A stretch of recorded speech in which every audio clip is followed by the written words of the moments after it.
Yooyaa ashamaar kafunee kabajamtootaaf jaalatamtoota keenya sagantaa tamsas kallattiidha qophii addaa irratti fuulleffatee sagantaa addaa qabadhee isiniif dhiyaadheen jira kan isin wajjin turu an obboleessi keessan Falmataa Rorroo sagantaa addaa gama madda walaabu miidiyaa gama peejii keenya akkasuma gama YouTube chaanaalii keenyaatiin akka nu hordoftan isiniin jedha. Jiruu fi jireenya dhala namaa jedha akkuma lubbuun jiraachuun lubbuun dhabamuunis jira akkuma fayyaa qabdu fayyaa dhabuunis jira kun immoo haala uumamaaf bareechee tolchee nuuf dhuumedha akkasumas argachuudhaaf dhabuun duroomuuf hiyyoomuun ummataaf nuuf kenne jenne amanus baan hunduu hojjetee walqixa milkaa'uu dadhabuun waan jireenya addunyaa kanarratti argannuu fi amannuudha. Namni kamiyyuu guyyaa borii har'a kanaaf amma lubbuun jirtuu fi amma fayyaa qabdutti hojjedhu hojii kee keessatti dogoggorri uumamuu danda'a. Kufaatiin hedduun bu'aa ba'iin baay'een gaddaa fi gammachuun garagaraa si qunnamuu danda'a. Wanti fedhe yoo ta'e dogoggora hin sodaatin yoo dogoggorte malee barachuu hin dandeessu kufaatiin hin sodaatin hojii hojjetteen kufuu ni dandeessu garuu hamlee fi yaadaan hin kufin yoo qalbii fi hamleen kufte ka'uun guddaa ulfaata waan ta'eef kufuu keetitti hin dhiphatin bu'aa jireenyaatu akkasii injifatama waan taateef kufaatiin filannoo biraa hin qabu argannoo biraatti si ceesisa yoo abdii kutatte kufaatii filachuu keeti yoo abdii qabaatte garuu kufaatiin mudannoo keeti mudannoo ittiin barattudha kun immootu waan gaariidha kufanii ka'uun waan gaariidha namni kufee hafe immootu abdii kutannoo mul'isa jechuudhaan barreessan kan dhala namaa kamuyyuu ittiin barsiisuu dandeessu kufuun kee gaariidha sababiin isaas kufaatii irraa si jabeessa danda'a jedha. Jireenya akka siyaasaati siyaasni har'aa dhugaa yoo dubbatte boru sobuu danda'a bara kana nam tokko faarsee bara dhufu fannisuu danda'a jireenya dhala namaas akkasumas tolee waa'ee mallaqaa hin yaadin garuu akkamiin akka argachuu dandeessu yaaduun dirqama ummatatti mallaqni nam tolcheedha ta'uu danda'a addunyaa kanarraa jiraachuuf murteessaa ta'uun addunyaan amanee jira ittiinis jiraachaas jira mallaqni namoota hordofa namoonni immoo mul'ata isaa hordofa yoo mallaqas argattu yoo mul'ata qabaatte wanti hundinuu yeroo isaa eeggatee si dhaqqaba karoora fagoo fi mul'ata dheeraa qabaannaan kan lubbuun jiruufis kan lubbuun hin jirreefis murteessaadha jechuudhaan kan nu barreesse dargaggeessa Oromooti. Maarrigaa kan dhaggeeffachaa jirtan sagantaan keenya keessaayyuu haala jiruu fi jireenya dhala namaati. Akkuma beekamu dhalli namaadha gaafa addunyaa kana dhufe waa lamaan dhufa. Tokko seenaa gaarii dalagee dhaloota faarfamu inni kun immoo seenaa addabaa dalagee addunyaa kanarraa godaana. Iyyangaa inni seenaa gaarii dalage rabbiin birattis nama birattis faarfamee addunyaa kanarraa deema. Waa'ee seenaa isin barsiisuuf miti. Har'an tanaa qabsoon Oromoodhaa daba gurguddaa kallattiilee adda addaatiin itti dabsameen sakaalamaa as geessee jirti. Keessaayyuu abbootiin siyaasaa kaleessallee gannoota 30 yookaan gannoota 40 qabsoo Oromoo kallattiilee adda addaatiin keessa miidhamaa turan har'a yeroo daba irra dalagan caalaa wanti nama qaansisu tokkollee hin jiru. Namoonni kaleessa White House afoo dhaabbatanii sagalee ummata keenyaa ta'aa jiran har'a biyyatti galanii ummata keenya kallattii adda addaatiin yeroo mirga isaaniitiif falmaman qeeqan mul'ata. Kun immoo warroota daba seenaa dalagan keessaa adda dureen eeraman waa'ee seenaa keessaa tokko nama dachee kanarratti waan gaarii dalage seenaan isaa olii fi gadittis kabajaa qaba. Fakkeenyaaf hayyuu gameessa dargaggeessa Oromoo Jawaar Mohammad har'an tana addunyaa guutuun wanti sagalee isaa dhageettuu fi saba Oromoo bira darbee sabni biroollee itti gammaduuf keessaa tokko waan mirga namaa dhiibuu fi seenaa dhabaa yookaan immootu haqa hin jirre tokko fuudhee saba tokko irraan kaa'u saba Oromoon alattis ta'e saba kamiyyuu waan jirtu dhugaa jirtu waan dubbatuuf gaafii tokko malee akka sabni Oromoos ta'e sabni biroo jaalatu godhe. Kanaaf hayyuunni Oromoodhaa kaleessa qabsoo Oromoo keessatti kallattiilee adda addaatiin miidhamuudhaan yookaan immootu kallattiilee adda addaatiin qabsaa'aa turtan har'an tana immootu duguggaa sanyii ilmaan Oromoo irratti kallattiilee adda addaatiin geggeeffamaa jiru sirna kanarratti hirmaattanii kallattii adda addaatiin qeeqa adda addaa kennaa jirtan akkasuma dargaggeessa kalee saba keenyaaf qabsaa'aa ture jiruu gaarii bultii gaarii ilma isaa tokkicha qaburraa gara Oromiyaatti galee ani Oromoof hin galle kan gale qeerroo falmadhee qeerroo fi rabbiin rabbii gaditti qeerroo fi rabbiin abdadhee galee jechuudhaan nama yaada gaarii kennate kana har'aan tana manidhaatti darbamee jira. Yeroo kanatti sila abbootiin gadaa manguddoonni akkasuma mootu abbootiin amantaa kaleessa isaa wajjin godinoota Oromiyaa goloo adda addaa irra deemtanii wajjin socho'aa turtan har'aan tana biraa mucucaachuun qabdan ture. Kanaaf gaa kunis daba seenaa keessaa tokkodha. Kanaaf har'aan tanatti wanti barbaachisu daba seenaa ilmaan Oromoo keessatti qabsoo Oromoo keessatti dalagameen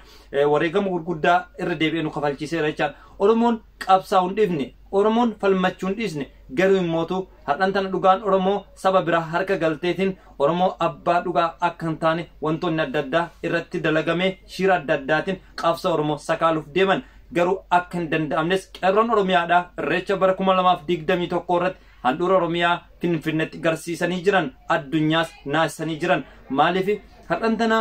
addunyaan kan ittiin qubanu qabdu Oromoo biyya bulchaa jiradha. Garuu haqqi dabee Oromoon akka biyya bulchaa hin jirre wareegamaa fi akkasuma immoo hayyoonni siyaasaa Oromoo man hidhaa qilintootti dararamuun isaanii caalaa ragaan tokkollee hin jiru. Oromoon osoo biyya bulchaa jiraate isaan kaleessa isaanii falmatanii wareegama lubbuu ofii kennanii fi har'aan tana masaraa biyyaalessaa keessa kaanii fi biyya akka bulchaniif carraa uume kan ofirraa dhiibee isa diina kaleessa maalummaa Oromootii fi seenaa biyya sanii xureessaa turan ofitti hammatee Oromoo gootota isaa qabsaa'ota isaa manidhaa fi kallattiilee adda addaatiin biyyarraan baas ture.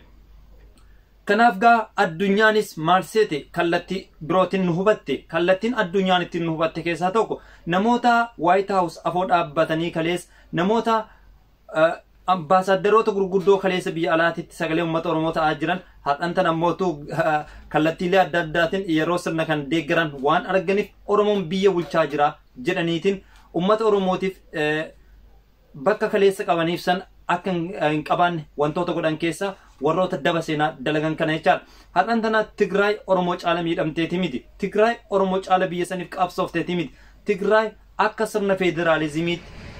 biyya san keessatti highest ethnic population taateeti miti. Saba sadaffaadha biyya san keessa. Oromoon saba tokkoffaa dorgomaa biyya sanii tokkollee hin qabne walakka biyya godinoonni yookaan immootu naannoleen hundi haaba Oromoo akka hin taane eenyuyyuu waan beeku jechaadha. Garuu har'a sabni kun silaa biyya san keessatti angoolee gurguddaa biyya sanii ministeera barnootaa,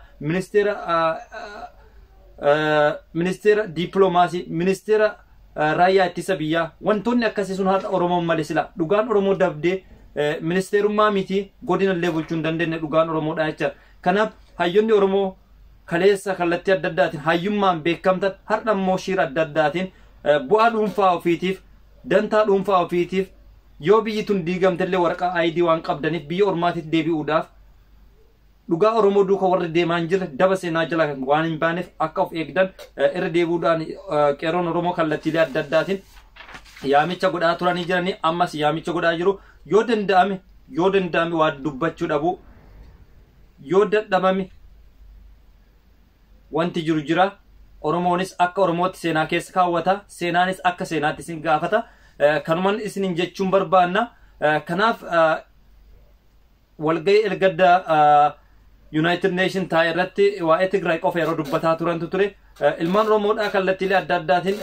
waa'een Oromoo kun maa mul'achuu dhabe, waa'ee Oromoo kun biyyoonni weestarnii kun maanuuf dubbachuu dhaban kan jedhuuf sakaalliin guddaan namoonni hedduun kallattiilee adda addaatiin yaada hubannoo qabu yeroo sheernuu godhanitti akkitti irraa hubannee fi akkitti irraa baran yaada isaan nuuf laatan keessaa tokko warra kaleessa White House afoo dhaabbatee Oromoof dubbachaa turetu har'a biyya keessatti galee Oromootti hojjechaa jira waan taateef silaa Oromoo biyya bulchaa jira jedhanii waan amananiif rakkoon guddaan akka Oromoon United Nation keessatti keessiin isaa ol baheen dubbatan wantoota godhan keessa warroota daba seenaa biyya keessa dalagan kanaa fi akkasuma har'allee biyya ormaa keessa ta'anii daba seenaa dalagaa jiran kanaan akka ta'e eenyu jara sararee beekuu qaba jechuudhaan namoonni hedduun yaada kana kennanii jiranii akkasuma immootu miidiyaaleen Oromoos jabaachuu qabdanii akkuma kaleessaa sagalee uummata keenyaa baasaa turtan sagalee uummata keenyaa irratti hojjechaa turtan wal dorgommiirra wal wajjiin mari'attanii sagantaa kamirra hojjechuu qabna sagantaa kanarratti shabboo yoo hojjete sadarkaa kanarratti OMN yoo hojjete walii kennuu qabdanii akkasuma keelloon akkasuma gadaan miidiyaaleen kunniin jabaachuu qabdan isiniin jenna ilmaan Oromoodhaa kanneen kallattii adda addaatti sochii adda addaa gochaa jirtan galatoomaa isiniin jenna haadhallee isaan biyya baqattummaa keessanii yookaan mootu daba adda addaa shira adda addaa dalagaartan seenaa jalaan baatanii waan hordoftaniif galatoomaa isiniin jedha sagantaa birootiin hanga walitti deebinutti kan isin wajjin ture aanfal mataa roorrooti waan hordoftaniif galatoomaa isiniin jedha. Yoya ashamaar kafune kabajamtootaaf jaalatamtoota keenya sagantaa tamsas kallattiidha qophii addaa irratti fuulleffatee sagantaa addaa qabadhee isiniif dhiyaadheen jira kan isin wajjin turu an obboleessi keessan falmataa roorroo sagantaa addaa gama madda walaabu miidiyaa gama peejii keenya akkasuma gama YouTube chaanaalii keenyaatiin akka nu hordoftan isiniin jedha.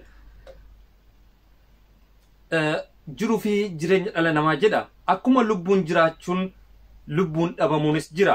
akkuma fayyaa qabdu fayyaa dhabuunis jira kun immoo haala uumamaaf bareechee tolchee nuuf uumedha akkasumas argachuudhaaf dhabuun duroomuuf hiyyoomuun ummataaf nuuf kenne jenne amanus baan hunduu hojjetee walqixa milkaa'uu dadhabuun waan jireenya addunyaa kanarratti argannuu fi amannuudha namni kamiyyuu guyyaa borii